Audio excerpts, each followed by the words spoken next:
उत्पत्ति अध्याय 18। इब्राहिम ममरे के बांजों के बीच कड़ी धूप के समय तंबू के द्वार पर बैठा हुआ था। तब यहोवा ने उसे दर्शन दिया और उसने आंख उठाकर दृष्टि की तो क्या देखा कि 3 पुरुष उसके सामने खड़े हैं। जब उसने उन्हें देखा तब वह उनसे भेंट करने के लिए तंबू के द्वार से दौड़ा और भूमि पर गिरकर दंडवत किया और कहने लगा, हे प्रभु, यदि मुझ पर तेरी अनुग्रह की दृष्टि है तो मैं विनती करता हूँ कि अपने दास के पास से चले न जाना। मैं थोड़ा सा जल लाता हूँ और आप अपने पांव धोकर इस वृक्ष के तले विश्राम करें। फिर मैं एक टुकड़ा रोटी ले आऊं और उसमें से आप अपने अपने जीव को तृप्त करें। तब उसके पश्चात आगे बढ़े, क्योंकि आप अपने दास के पास इसीलिए पधारे हैं। उन्होंने कहा, जैसा तू कहता है वैसा ही कर। सो इब्राहिम ने तंबू में सारा के पास फुर्ती से जाकर कहा, 3 सदा मैदा फुर्ती से गूंद और फुल के बना।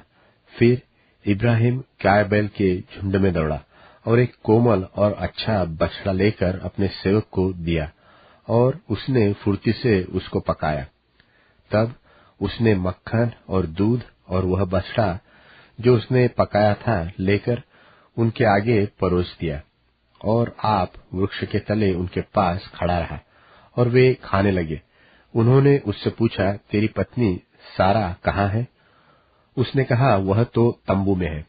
उसने कहा, मैं बसंत ऋतु में निश्चय तेरे पास फिर आऊंगा और तब तेरी पत्नी सारा के एक पुत्र उत्पन्न होगा। और सारा तंबू के द्वार पर जो इब्राहिम के पीछे था सुन रही थी। इब्राहिम और सारा दोनों बहुत बूढ़े थे और सारा का स्त्री धर्म बंद हो गया था।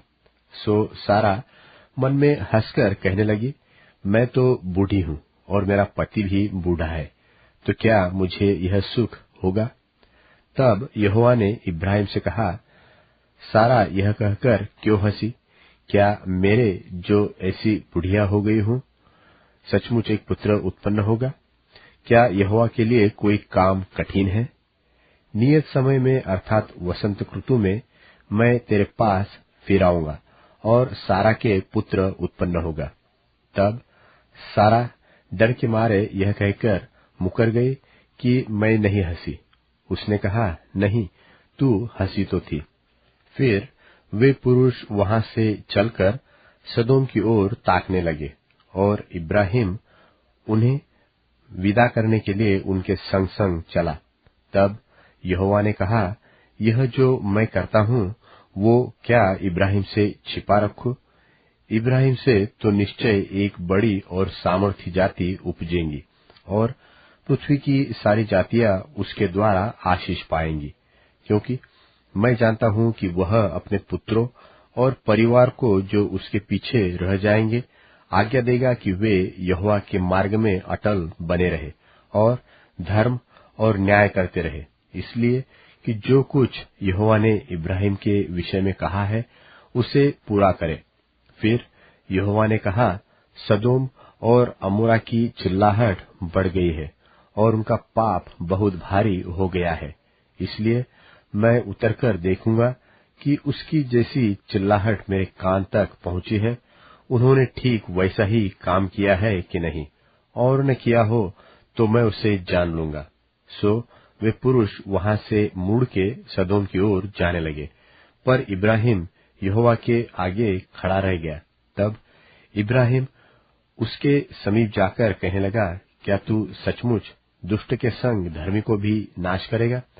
कदाचित उस नगर में 50 धर्मी हो, तो क्या तू सचमुच उस स्थान को नाश करेगा और उन 50 धर्मियों के कारण जो उसमें हो न छोड़ेगा? इस प्रकार का काम करना तुझसे दूर रहे कि तू दुष्ट के संग धर्मी को भी मार डाले और धर्मी और दुष्ट दोनों की एक ही दशा हो, यह तुझसे दूर रहे। क्या सारी पृथ्वी का न्याय न करे? यहोवा ने कहा, यदि मुझे सदोम में 50 धर्मी मिले तो उनके कारण उस सारे स्थान को छोड़ूंगा। फिर इब्राहिम ने कहा, हे प्रभु सुन, मैं तो मिट्टी और राख हूं, तो भी मैंने इतनी ढिठाई की कि तुझसे बातें करूं। कदाचित उन 50 धर्मियों में 5 घट जाए, तो क्या तू 5 के घटने के कारण उस सारे नगर का नाश कर डालेगा?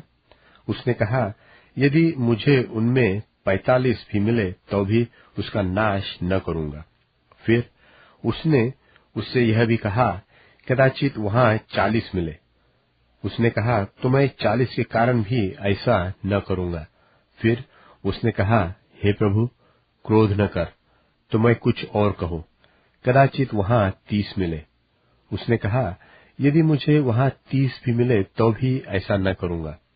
फिर उसने कहा, हे प्रभु सुन, मैंने इतनी ढिठाई तो की है कि तुझसे बातें करूं, कदाचित उसमें 20 मिले। उसने कहा, मैं 20 के कारण भी उसका नाश न करूंगा।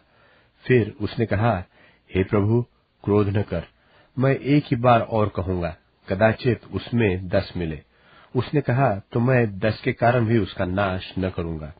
जब यहोवा इब्राहिम से बातें कर चुका, तब चला गया और इब्राहिम अपने घर को लौट गया।